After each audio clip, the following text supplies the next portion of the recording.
Chers amis, l'année 2025, année de jubilé, est placée sous le signe d'un pèlerinage de l'espérance.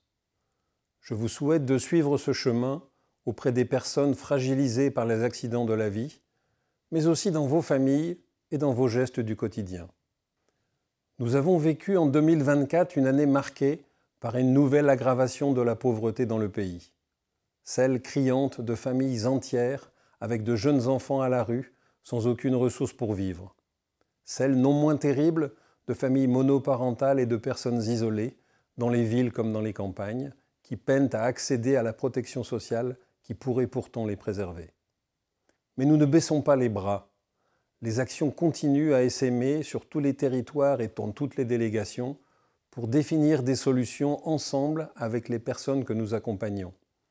Grâce à ces actions, nous avançons nos plaidoyers locaux et nationaux, malgré les difficultés liées à l'instabilité politique du pays.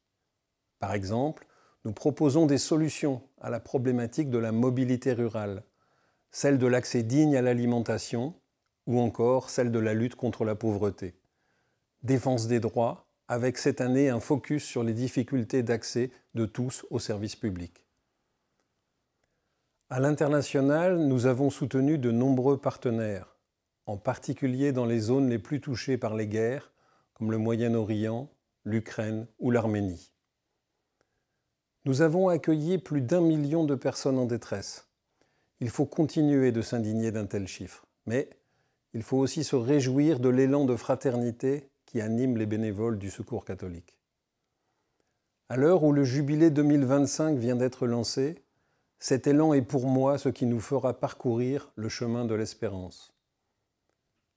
Pour 2025, cette espérance s'incarnera dans de nombreuses actions, et notamment autour de 3 piliers. La lutte contre la pauvreté et ses causes, à l'occasion de la publication de notre 30e rapport statistique sur la pauvreté. Le changement de regard sur les personnes en précarité pour lutter contre les idées reçues qui les stigmatisent.